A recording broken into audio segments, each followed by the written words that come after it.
I got these animals on their corn creep pellet ration right now, and as I was walking around just doing some of my morning chores this morning for the cattle, getting them all fed and taking a look at them, making sure everyone looks okay.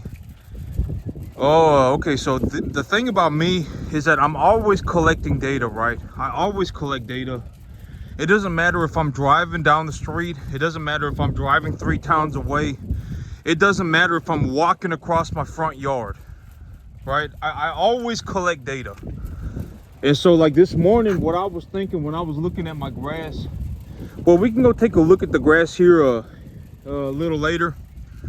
But the grass, even in the front yard, just in my two acres in the front yard, I probably have enough grass right now, and it's probably accumulating biomass at a rate that is good enough to sustain even 25 cattle, just in my front 2 acres right now, as of right now.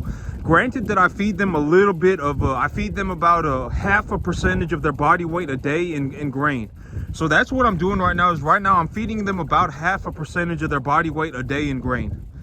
Half of wait, is that right? Yeah, 0.5%. 0.5% is what I'm feeding them a day. So if I supplement their feed with 0.5% of grain, and that grain being the grain that I utilize, it depends on what other feedstuffs that I have. And so as of right now, with everything that I got going on, I'm feeding them a mixture of creep pellets and corn. And just in my front 2 acres, just in the front 2 acres of grass that I have, I probably have enough grass to feed. If it were animals this size, it'd probably be closer to 35 animals. I could feed 35 animals on just those 2 front acres, and they would put on conditioning and everything properly. And we can go and take a look at it right now, but or we can go take a look at it here in a minute. But like when I talk about these things, right, when I stand here and I do these things and I take a look around and I'm going through everything that is going on with me today, and I go through these things on a daily basis, right? Because there are things that I need to go through on a daily basis, my checklist on a daily basis. And when I go through these things and I talk about the things that I'm doing, I'm not here to be like, oh, I'm showing off. I'm looking to be objective as possible. Okay, I'm looking to be as objective as possible. I don't go into like a la la land, like oh my, I don't feel what, you know, feeling does not matter, right? Objective, think objectively, think in terms of objectivity. Okay, if I got a 1 to 1.5 type cattle in their medium large frame, and they are a body conditioning score of 6 to 7. Right now, the commodity cattle market is sitting at around 240, 245. The feeder cattle market is sitting at around 240, 245. Think about stuff like that. Oh, in my local area, the 1 to 1.5 type feeder cattle are normally at a 10% or excuse me, at a 10-cent discount. Think like that, right? That makes more sense than just going, you know, oh well, and you know, in la la land, I'm a cattleman, and what, you know, and it makes more sense to think objectively. And this stuff, okay, so when I talk about like when someone looks at me, right, I mean, it's very obvious, whether they admit it or not. It is very obvious that I must have put in an extreme amount of effort, right? It's very obvious, like, you know, if this was even relatively close to being easy, other people would be doing it. And it's very well documented. It's very well documented that if someone just spends 3 hours a day, 7 days a week, just 20 hours a week for 10 years, they will put in 10,000 hours. They will put in about 11,000 hours. And at that 10,000 mark, they will become an expert at anything that they choose that they want to be an expert in. It could be anything. It's very well documented. It's not just Laszlo Polgar that did an experiment on his children, right? It's not just him. Other people have documented this very thoroughly as well. It's not just one person. It's been very well documented. If you just put in 3 hours of effort a day into whatever you want to do, that is objectively something that is actually real, not like a la la land stuff, right? Actually real, like farming.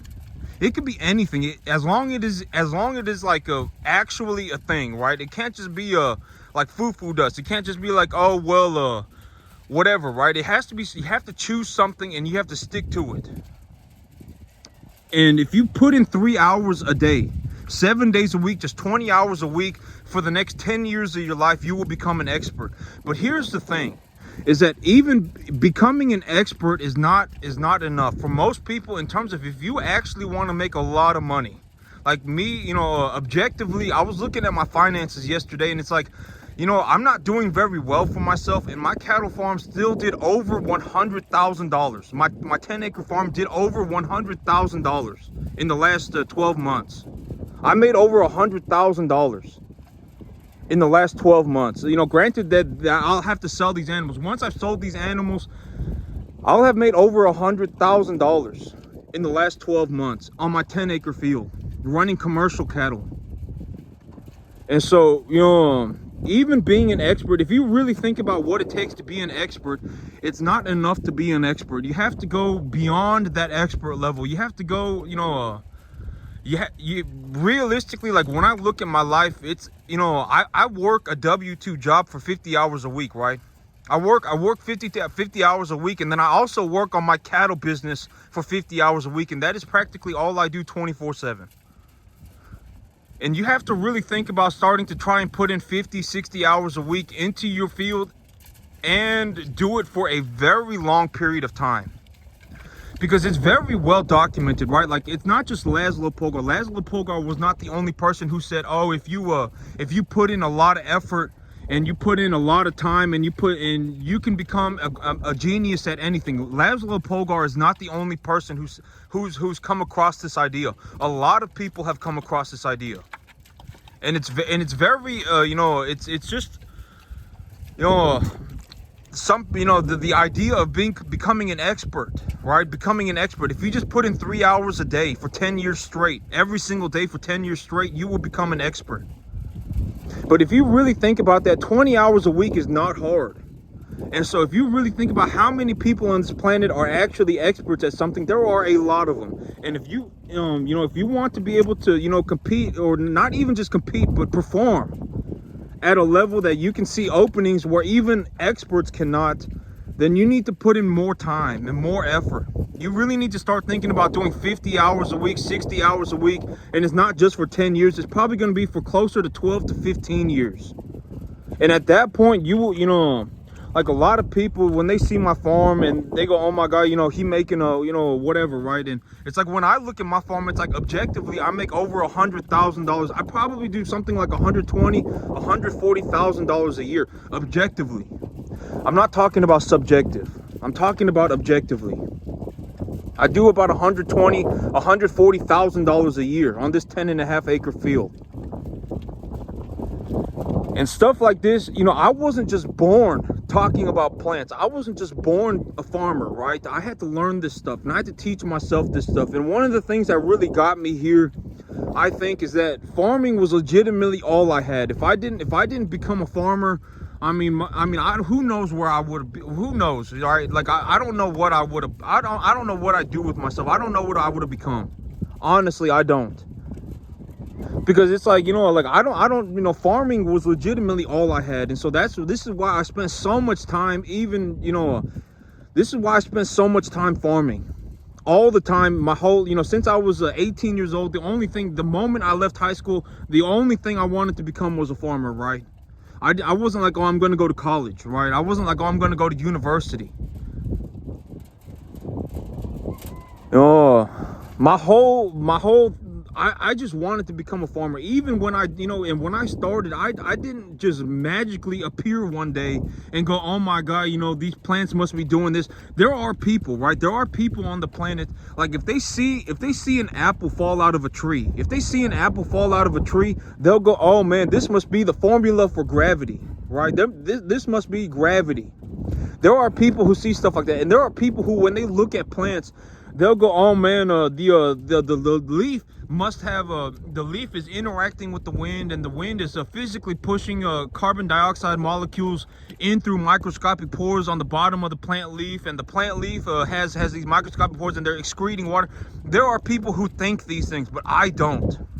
I read other people's stuff, and legitimately, I'm not coming up with any, like, these are not my original ideas, right? Like, I didn't come up with this stuff. I read about it. You know, it's like I had been farming I had been putting in my time and putting in my effort, and then I read someone else's work. I read a lot of books, a massive, but it's not just books either. I read a lot of published scientific papers. I don't read like someone's a biography, right? I don't read like, this person's a fictionary, I want to be a homesteader, and I don't read that stuff. I read published papers. Oh, we put a 3/4 0.75 inch of irrigation on a field.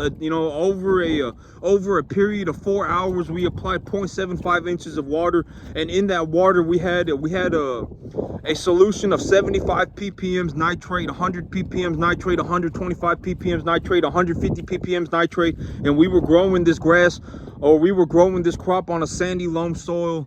And this was a chart and the amount of biomass accumulated depending on what kind of solution we use. That's the kind of stuff I read. Objective stuff.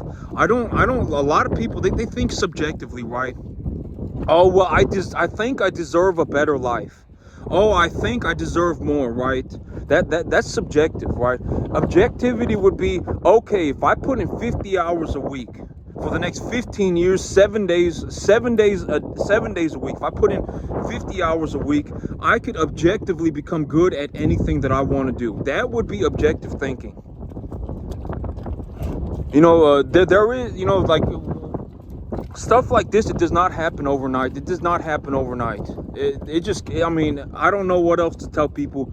This is what I mean by a lot of, either you save yourself or you can't be saved, because I don't go around saving people. Either you got to save yourself or you're just going to drown forever. But we can go and take a look at the grass. The grass in the front yard, I would say it's already at a stage of development where I could actually feed about 25 5-weight cattle. If I had 5-weight cattle, 500-pound cattle, and I had 25 of them, I could probably feed them entirely on grass. Even if I didn't supplement their feed, I could probably feed them entirely on this grass. But we can go and take a look at it. The grass has been growing for about I think 2 weeks now. For me, when I collect, when I go around and I just look around, and I go to the cell barn or whatever, or I go wherever I'm going, the fertilizer plant, wherever I may be going. When I go around, I'm collecting data, right? When I just look, because this is my whole life, right? Like the farming is legitimately all I do 7 days a week. And so when I go around and I see somebody farming, I'll know what's going on with them, instantaneously. But this is what the grass looks like right now. I would say, it's probably about 6 inches tall or so. And it's accumulating biomass at a very rapid rate. You see this dead plant material. It's all starting to get absorbed into the ground. And so dead plant material. Dead plant material.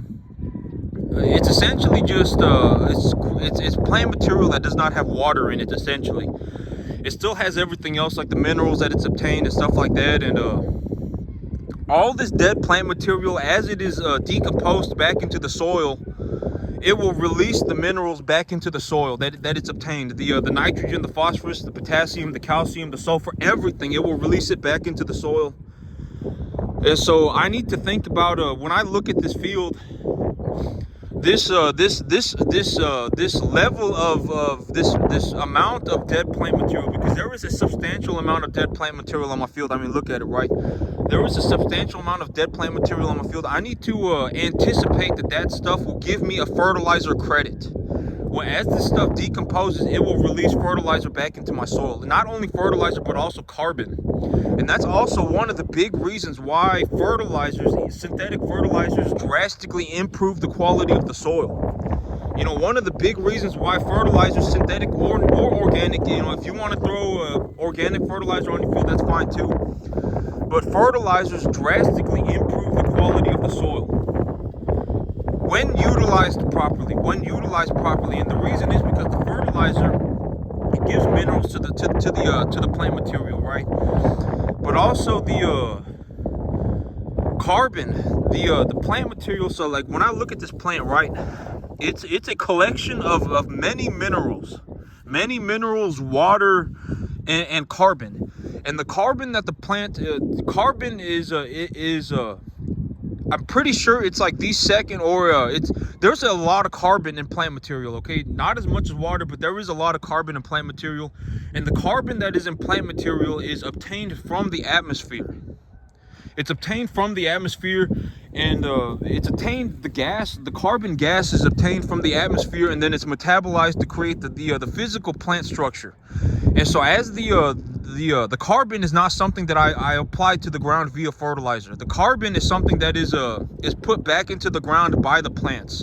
And as that carbon interacts with the soil, it will improve the quality of the soil. And so the long story short, the more biomass of plant material I have on a field, the healthy, okay, granted that it's only to a certain point, okay, it's to a certain point, but you can actually improve the quality of your soil drastically by fertilizing properly, because fertilizing properly will also increase the amount of carbon being accumulated by your field via the plant material. And when the plant material dies, the carbon will be stored back into the ground. As the plants decompose, the carbon will be trapped back into the ground.